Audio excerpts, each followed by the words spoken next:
Olá, queridos amigos que assistem à TV Câmara de Tupã. Voltamos a apresentar o programa Mão na Roda e hoje estamos recebendo a professora doutora Andréia, que nesse segundo bloco a gente vai falar sobre um assunto muito importante que é desperdício de alimentos. Um assunto relevante, né? Que eu estou gostando muito de trabalhar, né? Como eu falei para você, eu gosto de, às vezes, reciclar o que eu tô trabalhando e agora o que eu estou assim, muito apaixonada em trabalhar é sobre desperdício de alimentos. Interessante.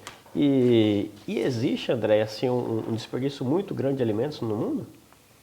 Olha, Paulo, quando a gente fala em dados, né, numéricos, quantitativos aí do desperdício, tanto perdas, né, como desperdício de alimentos, o que a gente tem, na verdade, são mais estimativas, né?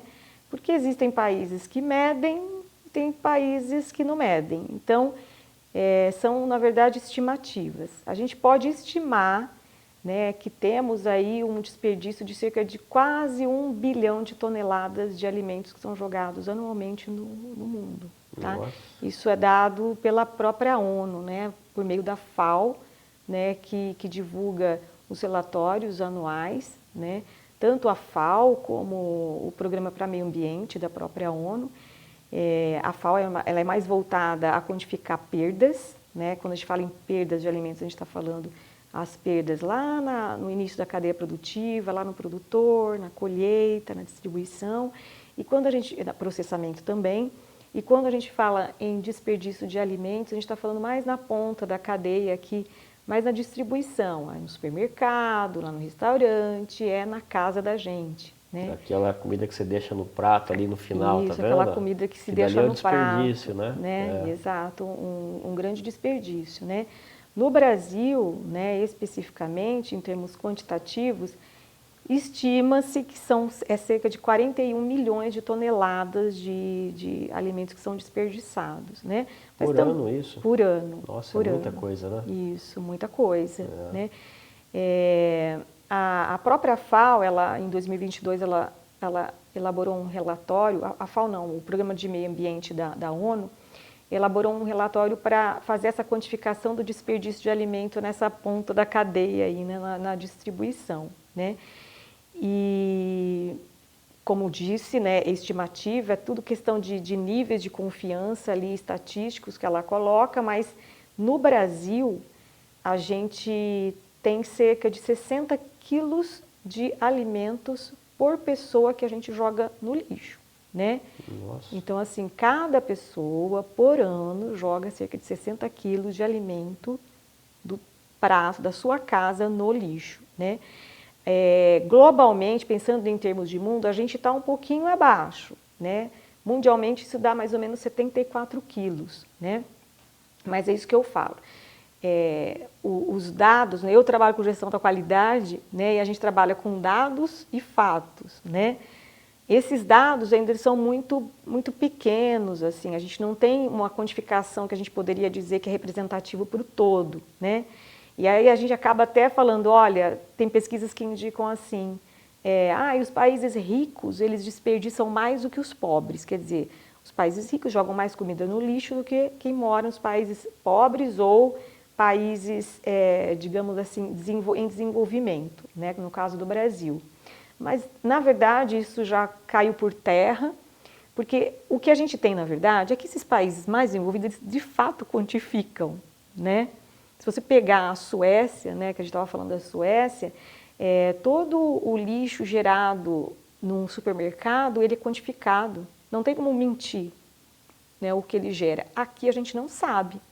O que a gente sabe aqui na verdade, relatórios que são emitidos por algumas associações, por exemplo, a gente tem a Abras, que é a Associação Brasileira de Supermercado, que ela tem um relatório, anualmente, que ela vai agora divulgando as quebras, né, que são quebras operacionais, aquilo que não vai mais ser consumido, não vai ser vendido, eu vou jogar, né, vou tirar da minha área de venda.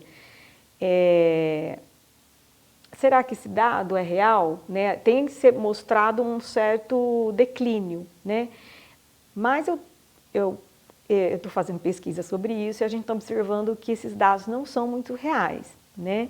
Eu não posso falar que vou dar o spoiler ainda, que é uma tese de doutorado de uma aluna minha, a Suzana, e a gente tem observado que esses grandes supermercados, talvez eles camuflam esses dados, né? Porque não é obrigatório, inclusive, eles ceder esses dados, né?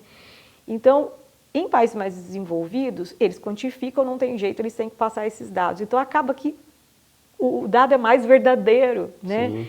Então, você pode pegar a Áustria, sei lá, deve ter uns 90 quilos de desperdício de alimentos por pessoa, né?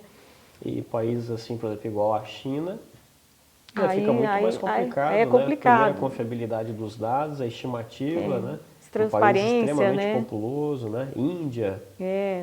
Inclusive o próprio Brasil, né? É complicado. Esse dado que eu tenho, por exemplo, aí, que eu falei para você que é uma estimativa de 60 quilos por pessoa, no Brasil Uhum. é resultado de um estudo que foi feito pelo Araújo na capital paulista. Isso representa o Brasil como um todo. Pode ter lugar que desperdiça mais e pode ter lugar que não desperdiça. Com certeza, porque a gente sabe que a realidade da cidade de São Paulo é muito diferente das cidades do Nordeste, do Sul, do Norte, né? Então, você tem características diferentes da população, né, comportamento, hábitos de alimentação totalmente diferentes, né? Mas, enfim, são estimativas e, para ser sincero, são estimativas alarmantes, né? A gente considerar que cada um de nós aí desperdiçamos cerca de 60 quilos de alimentos por ano, né? Se a gente fosse colocar isso em pratos, né? Acho que cada prato, aí, se você fizer um prato bem completo, é pelo menos aí cerca de meio quilo de alimento numa refeição. Exato. Né? Então, olha só quantas refeições a gente conseguiria fazer num ano, né? Considerando apenas essa estimativa, né? Claro que pode ter um errinho para mais ou para menos, mas é um dado muito alarmante, né, Andréia? Principalmente quando a gente não é só pela perda e o desperdício da massa do produto em si, né? Quando a gente está falando em desperdício de alimento, tem todas as outras variáveis que estão impactadas por trás. Então, nós temos uma situação em que, para produzir aquele alimento, você teve um consumo de água, energia, emissão de gases, fertilizantes, né? Vários recursos que foram utilizados para produzir aquele alimento e que vai ser tudo jogado fora. Se quantifica que cerca de 10% das emissões de gás de efeito estufa, ela vem dos alimentos que são desperdiçados. Nossa. É muita coisa, né? Então, o impacto não é só do produto em si, mas o impacto gerado no planeta como um todo. E que aí a gente precisa ter mais consciência na hora que a gente compra o alimento, né? Qual o impacto disso? Principalmente que eu acho que é uma variável que importa muito para todos nós, que é da segurança alimentar, né? Nós temos no mundo cerca de um pouco mais de 800 milhões de pessoas passando fome. Isso é um dado da própria ONU. 800 milhões de pessoas que passam fome no mundo. Isso. No Brasil são cerca de 200 milhões de pessoas, a população do Brasil. Só do Brasil. Você está falando, bem dizer, 4 Brasil aí no mundo que passa fome. O dado da ONU é 1 em cada 10 pessoas no mundo passa fome. Nossa. Tá? No Brasil, a gente também tem muita gente passando fome. Tem um grupo chamado Pensan, que eles fazem o que a gente chama inquérito da segurança alimentar e nutricional, e eles fizeram 2 inquéritos durante a pandemia. Esse último inquérito foi feito em 2022, um dado alarmante é que 15% da população brasileira, nós estamos falando de 33 milhões de pessoas, passam fome. O que eu estou falando é que ela não tem comida. Né? Não que ela não tem alguma coisa, não tem uma proteína, não tem alguma coisa no prato dela, ela não tem comida, ela passa fome.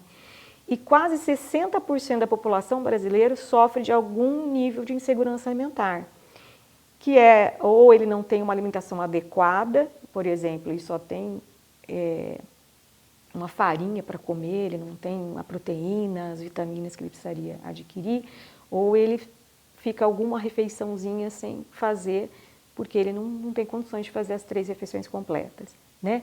Então, veja, a gente aqui é considerado o celeiro do mundo, né, em termos de alimentos, pensando só Brasil, e a gente está vendo que a gente está jogando comida fora e do outro lado a gente tem muita gente passando fome. Então, esse problema não é um problema só do governo, que tem que fazer, sim, políticas públicas para reduzir essa problemática, mas um problema do consumidor. O que nós podemos fazer, o que você, Paulo, o que eu, Andréa, e o que você que está em casa pode fazer enquanto consumidor, né? Quando você vai no supermercado, será que você faz uma compra certa? Quando você está na tua casa, que você fez a comida e fez em excesso, depois jogou tudo aquilo no lixo que não vai comer. Tem gente que tem, culturalmente, é inaceitável. Eu vou comer um arroz requentado. Tem gente que, eu escuto gente falar até hoje, né? Eu tinha parente que fazia isso. Não como arroz requentado, Só como se for na hora, o outro joga fora, né? Isso é inadmissível, né? É inadmissível, né? Então a gente tem muita comida, sim, mas também a gente tem muita gente, e talvez essa realidade ela está muito longe da gente, né? Nas pessoas que a gente convive, né? Mas se a gente dá uma olhadinha por cima do muro, a gente vai ver que tem gente passando fome. Então, nós consumidores também temos que fazer a nossa parte, porque a gente joga muita comida no lixo. Tem uma aluna nossa de doutorado, que eu estou super ansiosa para ver o trabalho dela, a Paula, né? E ela está fazendo um estudo sobre resíduo de lixo doméstico no ambiente rural. E ela vai fazer essa gravimetria, que a gente chama, né? De você classificar que lixo é esse, né? E a gente também vai identificar, vai ser um estudo interessante para contribuir para os dados que a gente está precisando, e a gente está precisando de gente que pesquise isso para poder, de fato, propor ações que visem a mitigar esse problema, né? Olha, que interessante. Ô, Andréia, e em que fase que ocorre o maior desperdício de alimentos? É na colheita, é no transporte, é no supermercado ou é no consumidor final? Como que fica esse... O Programa de Meio Ambiente da ONU, como ele trata só de uma parte da cadeia produtiva, ele trata só da distribuição, né? Ali na distribuição, o problema é 60%. Quando você fala de distribuição, eu estou falando do supermercado, do restaurante e da casa, das pessoas, né? Do domicílio. 60% é no domicílio. É mesmo? 61%, para ser mais exato. 61% é no domicílio. Então, veja o papel do consumidor nessa cadeia toda, para evitar esse desperdício, né?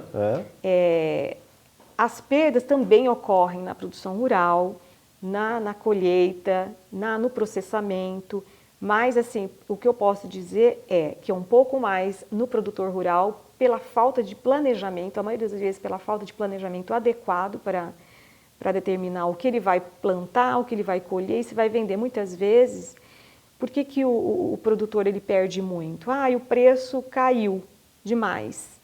Não compensa nem eu colher, vou ter que pagar mão de obra para colher, vou ficar no prejuízo. Ele deixa a comida lá, ele deixa lá no pé dele. Há um tempo atrás a gente teve aí algumas reportagens sobre tomate, que muitos produtores preferiam deixar o tomate lá do que colher o tomate, né? Sim.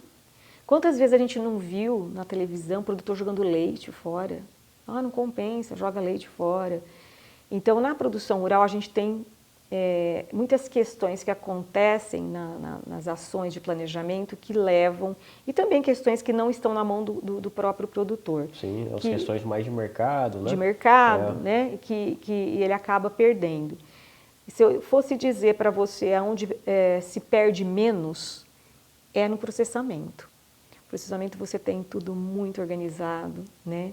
Em termos de gerenciais, tecnológicos, e é claro, eles não vão perder nada mesmo. O que eles estão comprando, eles têm que fazer o máximo para ter a produtividade, né? Qualidade, porque ele vai vender aquilo, né? Então, no processamento, a perda é muitíssimo baixa. Então, vamos dizer que eu acho que aí nas duas pontas da cadeia, na distribuição, a gente tem perdas também horrorosas. Assim, se a gente for pensar, vai lá no Ceasa, dá uma olhada, ver a distribuição. Os alimentos ainda eles são acondicionados de uma maneira errada, com caixas erradas. Você tem aí a Embrapa, que tem um trabalho fantástico de desenvolvimento de embalagens, né?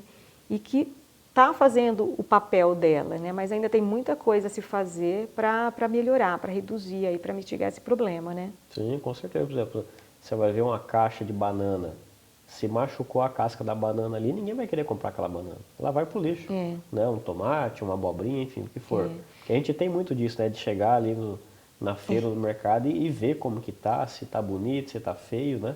Inclusive tem isso aí também, né?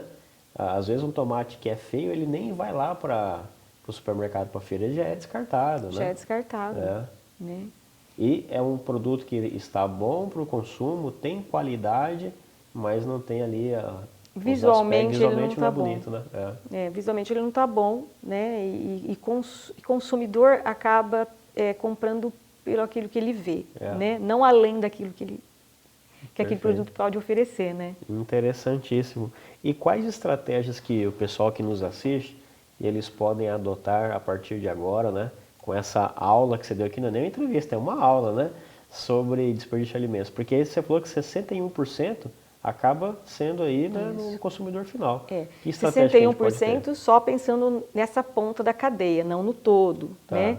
Porque dizem que é mais ou menos os 28% no consumo, né? Pensando em todos os agentes da cadeia, né?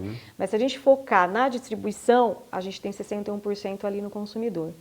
O consumidor, o que ele pode fazer? Primeira coisa, né?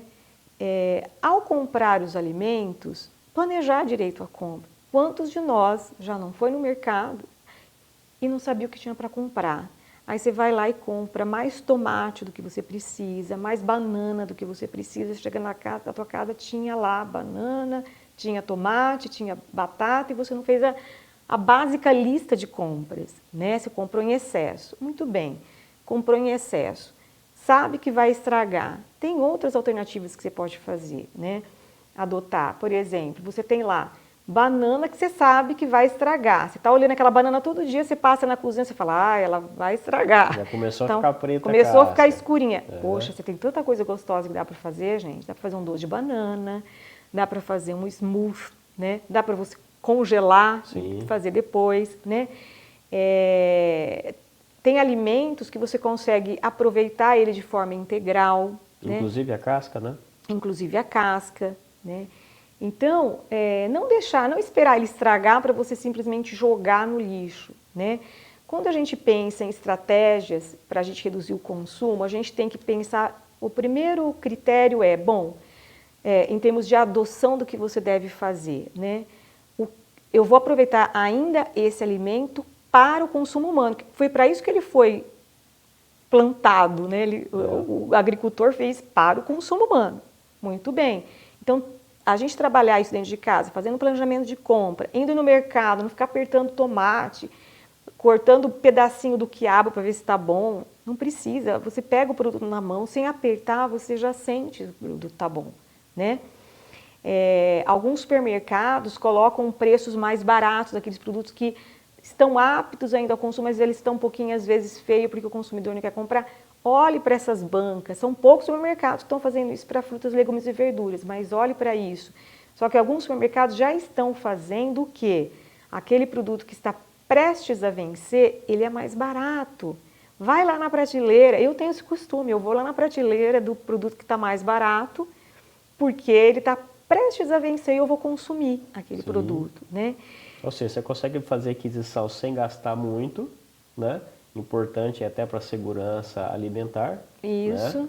E não vai deixar que esse produto depois ele vá para o lixo. Você vai consumir antes de vencer, né? Você sabe o que alguns restaurantes estão fazendo agora? Principalmente lá em São Paulo, eu já vi muito isso. Para eles não jogarem comida fora, porque não vai ser consumido tudo aquilo, depois de um determinado horário, não consumiu, eles diminuem de forma drástica o preço da comida. Então, você chega a pagar o prato de comida 30% do valor.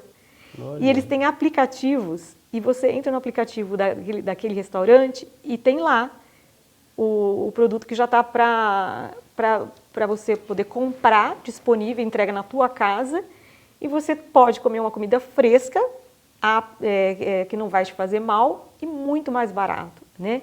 Então, também é uma mudança de comportamento do próprio consumidor nesse sentido, né? Então, a primeira coisa que a gente tem que pensar enquanto estratégia é pensar, eu vou utilizar aquele alimento que é para o meu consumo e da minha família. Não sendo possível, bom, não tem jeito, né? E algumas coisas dos alimentos, que a gente fala em desperdício evitável e inevitável, né? O que é inevitável? Algumas cascas de alimentos não dá para consumir, né? Por exemplo, né? O que eu faço com isso? Eu posso pôr uma composteira. Poxa, que legal. Verdade, né? Né? Dá para você fazer composteira até com balde, né? Você consegue fazer na sua casa, lá os 3 andares de compostagem, né? Eu tenho na minha casa, então eu tenho o lixinho normal e o lixinho da composteira. Na composteira eu só coloco alimentos naturais. Eu não coloco arroz, feijão, processado, assim, carne, essas coisas eu não coloco. Então vai ali casca, né? De alimentos, vão tudo ali. Fica na composteira. Eu tenho meus pezinhos de fruta em casa, tenho minhas plantinhas, elas estão sempre bonitinhas porque eu utilizo o fertilizante gerado da própria composteira. Né? Então, é uma alternativa, né? Não vai consumir, a gente não vai consumir aquilo, mas a gente utiliza o quê? O princípio de você fazer o que nós chamamos de economia circular. Né? Aquele produto ele volta, né? Num círculo virtuoso aí. Você não perde aquele recurso. E você não precisa gastar dinheiro comprando humus depois. Exatamente. As suas plantas vão ficar bonitinhas. As flores vai ficar tudo florida, né? Vai ficar tudo florido. Os então, pés de fruta assim, com frutas aí gostosas. Existem alternativas, né? Então, por exemplo, o professor Paulo aqui, ele também trabalha, né, com isso. Né? Ele tem as larvinhas dele lá que come resto de alimentos e ele consegue isso em alguns estabelecimentos, produtos que ninguém vai comprar mais, não tem destino, ele põe lá para as larvinhas dele. E eu acho que ele já deve ter falado das larvinhas dele, não sei, Paulo. Eu tô precisando de alguém para fazer entrevista ao contrário aqui comigo. Então, as larvinhas é muito interessante, né? Conhecer o trabalho do Paulo. O pessoal que gosta de pescar, que cria bichinho da laranja, né? Com certeza conhece, porque depois usa o bichinho da laranja para ir pescar, para pegar um peixe. Ó. Isso. Né? Mas não é só para pegar peixe, né? As larvinhas do Paulo, né, são altamente proteicas, né? Então... E ele estuda bastante isso, que também é uma alternativa para você reduzir. Não dá para consumir humano, consome animal. Né? Então, tem alguns supermercados que não tem mais o que fazer com aquele resíduo, ou ele oferece para agricultor, vai lá, pega para alimentar os porcos. Mas destinar isso para um lixo é um recurso que você está jogando fora. É aquilo que eu falei, é a água do planeta que foi consumida que está jogando fora, é a energia, é a emissão de gases, impactos, né, são o que nós chamamos de pegadas, né? As várias pegadas energéticas, hídricas, de carbono e assim por diante, que você está deixando, marcando o planeta. Né? Então, se a gente consegue gerenciar esses recursos de uma maneira na nossa casa, já é um grande trabalho que a gente está fazendo aí para o nosso planeta, né? Excelente explicação, André. Muito clara e esclarecedora. Muito bom. E para vocês que nos assistem, a gente vai passar um vídeo institucional que vai, inclusive, né, com desenhinhos aí, mostrar isso que a professora André acabou de explicar também. Somos mais de 7 bilhões de pessoas no mundo. Todos precisamos comer. Como dar conta disso? Graças aos avanços da agricultura, do beneficiamento, armazenamento e transporte, nos últimos 50 anos, aumentamos muito a produção de alimentos. Com toda essa tecnologia, produzimos comida suficiente para alimentar toda a humanidade. Mas mesmo assim, mais de 1 bilhão de pessoas passam fome por todo o mundo. Essa situação se explica em parte pelo desperdício. Só no Brasil, 1/3 dos alimentos são desperdiçados. Isso acontece na colheita, no armazenamento, no transporte e no consumo. Desperdiçar alimentos é desperdiçar trabalho, água, energia, combustível e outros recursos, além de dinheiro e nutrientes importantes para o nosso corpo. 52,5% da população brasileira consome mais do que precisa, ganhando peso e ficando muito acima do ideal. Esse consumo excessivo pode gerar obesidade, além de problemas graves de saúde, como diabetes, infarto e hipertensão. Mas todos podem contribuir para diminuir esses vários tipos de desperdícios e exageros, de várias formas. lendo o rótulo dos produtos e ficando atento para não comprar os que têm validade muito curta, com pouco tempo para consumo. E preferir sempre que possível aqueles com maiores quantidades de nutrientes. Consumindo frutas, legumes e verduras, dando preferência aos da época e aos produzidos próximo à região que você mora. Isso diminui o tempo de transporte, os impactos desse deslocamento e faz com que o alimento dure mais tempo sem estragar. Vários deles podem ser melhor aproveitados, usando os talos, folhas e sementes, além da própria polpa. Há muitas receitas para utilizar essas partes pouco usadas dos alimentos. Quando for ao supermercado, leve uma lista de tudo que você realmente precisa. Isso evita comprar o que não será usado ou que levará a um consumo exagerado. E vá sempre de estômago cheio. Estar com fome pode fazer você comprar mais do que precisa.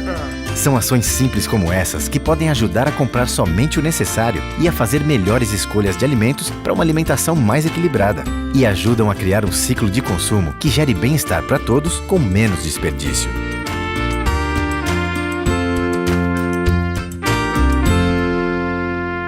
Bom, como vocês puderam observar nesse vídeo, né, e juntando tudo aquilo que a professora Andréa nos passou aqui, a importância de evitar, né, o desperdício dos alimentos, tá bom? Bom, Andréa, muito obrigado pela sua participação aqui no programa Mão na Roda. É uma satisfação enorme ter você aqui falando sobre a sua trajetória de vida pessoal, né, profissional e também sobre esse assunto, né, importantíssimo para todo mundo que assistiu aqui. Obrigada a você, Paulo, por ceder esse espaço aqui importante para todas as profissões, né, para todo mundo que colabora para alguma coisa para esse planeta, né, e especialmente aí para os professores da Unesp. Eu agradeço muito por esse momento que a gente pode compartilhar com a sociedade aquilo que a gente faz e convidar a sociedade a também participar desse processo, né? Aqui a gente tem várias empresas, né, supermercados, produtores, que podem fazer parceria. Então procurem a gente lá na Unesp. Eu gosto muito de trabalhar com extensão, né, e se a gente puder colaborar com aquilo que a gente faz para a sociedade, mesmo que seja localmente, a gente já está fazendo a nossa parte. Com certeza. Tá, mais uma vez, muito obrigado pela participação, Andréa. Obrigada. Muito bom. E vocês, queridos telespectadores que nos assistem, muito obrigado pela sua audiência, pela sua paciência aqui também. Sempre gosto de finalizar o nosso programa com um versículo da Bíblia e hoje eu trago aqui para todos nós Josué capítulo 1, versículo 9, que diz assim: Seja forte e corajoso, não se apavore, nem se desanime, pois o Senhor estará com você por onde você andar. Assim então, desejo que Deus abençoe você e a sua família e a gente se encontra na nossa próxima entrevista. Tchau, tchau.